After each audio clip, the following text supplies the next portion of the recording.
Things you need to break.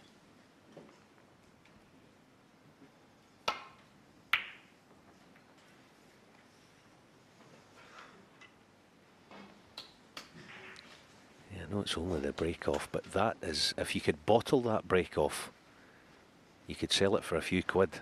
Red pushed down below the black, no return to balk.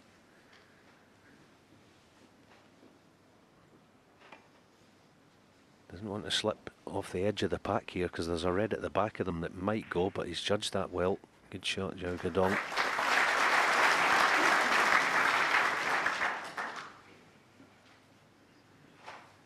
Xiao there.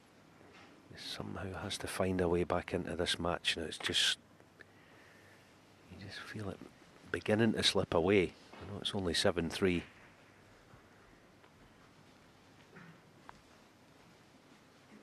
A very good player. He's been around quite a while now. He's been to one ranking final, which was the 2013 Shanghai Masters, and he lost to Ding in that final. He's not really kicked on. Highest ever ranking of 19. He's currently ranked 25.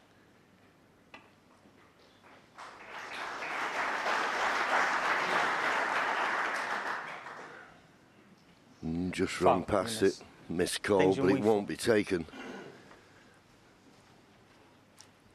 Because this is a chance for Ding to drop this red in and be nicely on the black. Well, I don't know the way he's looking. Well, maybe he can't hold for the black, but as I say, he won't take the miss. He'll take the pot on. It might just play a touch easier with the new cushions on as well. Oh, wouldn't have mattered.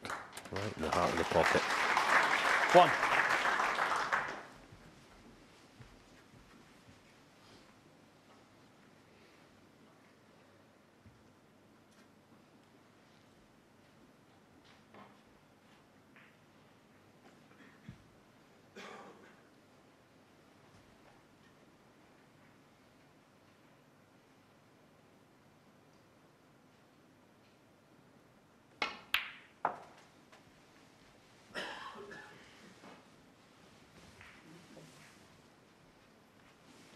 Four.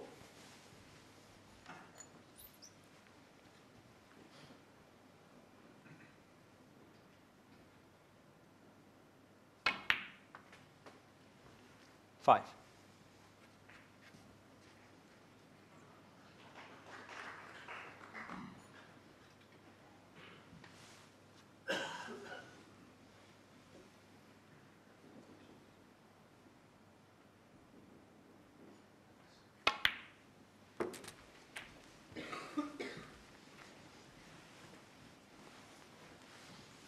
It's always nice to see how Ding goes 11. About making a frame-winning contribution. And he's got an opportunity here. He's got a few loose reds to play for, but 12. You know the first opportunity you get, he'll try and bring other reds into play.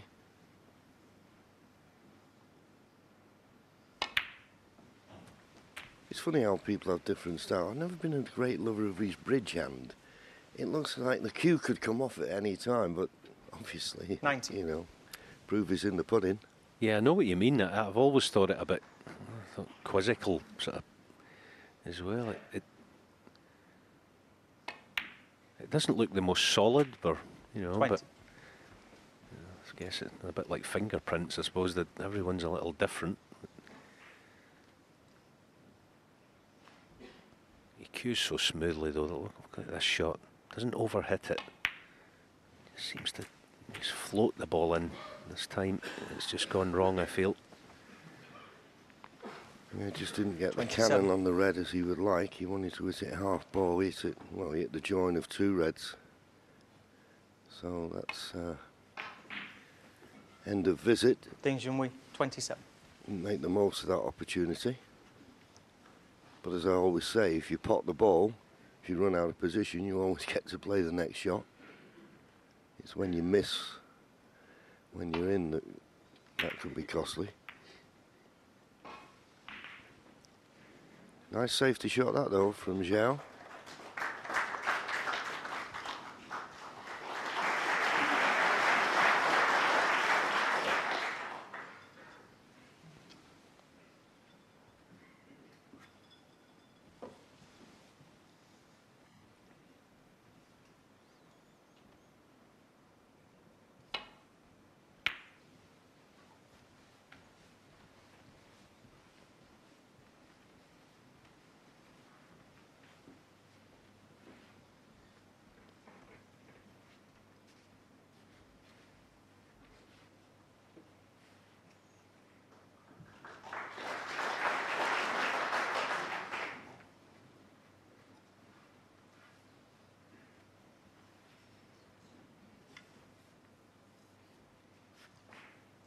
match time, just over the 3-hour mark, but it's been entertaining stuff. It's been very good.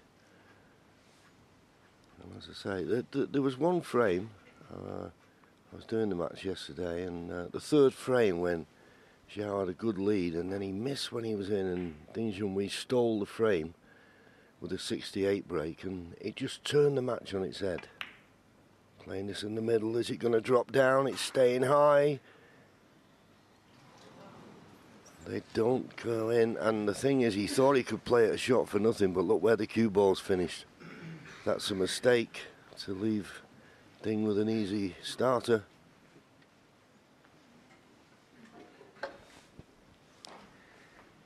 Yeah, there's almost a feeling there that he's at 7-3 down. He's thinking, I'm going to have to make something happen rather than wait for something that's a little more certain. Just maybe a hint of impatience there with that shot. 1. But it is tough out there. He's playing one of the very best.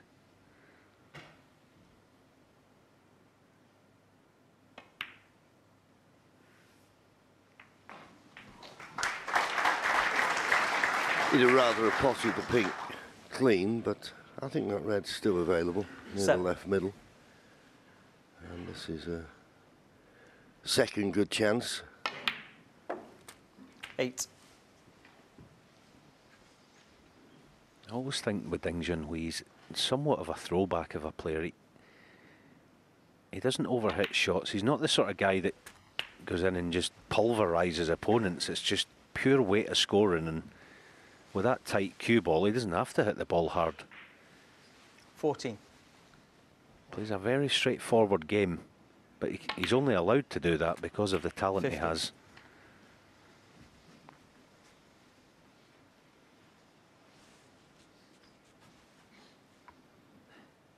Yes, came into this championship, seeded world number 3.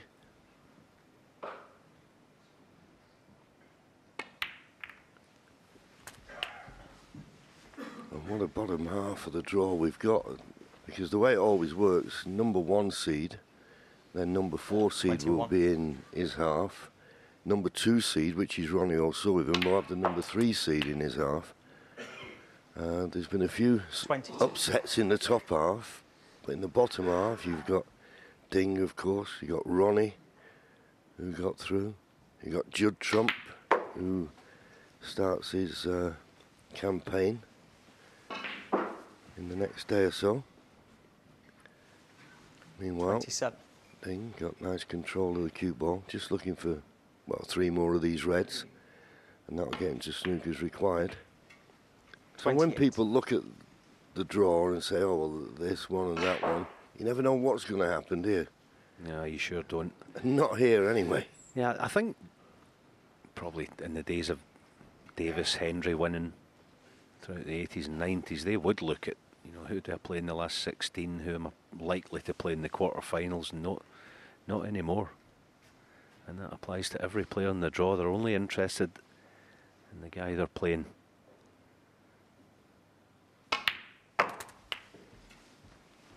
And look at the cue ball again. Absolutely played it to the inch. 34. Yeah, just this red and a colour, and it was Snooker's required. 35. Again, the control here. I know it's an easy little shot, but it's only as easy as you make it. And he makes the game, when he's in good touch, he makes it look ridiculously easy. 40. This boy. 41.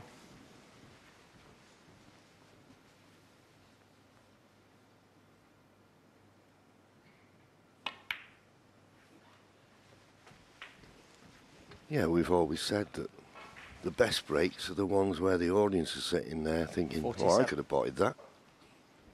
Exactly. Nothing's really happening, isn't it? You're just 48. sort of flicking a few balls in here and there. And the frame is long gone.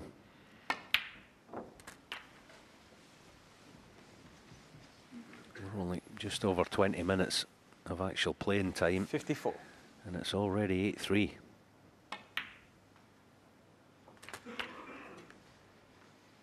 $55. Try a little exhibition shot. Cue ball in between brown and yellow. I just caught the brown.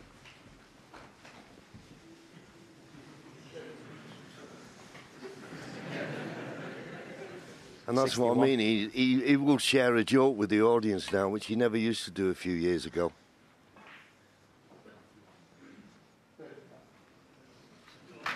Yeah, this time Joygudon stays in his chair. Ding Junhui has dominated the first two frames this morning, and he opens up the lead to 8-3.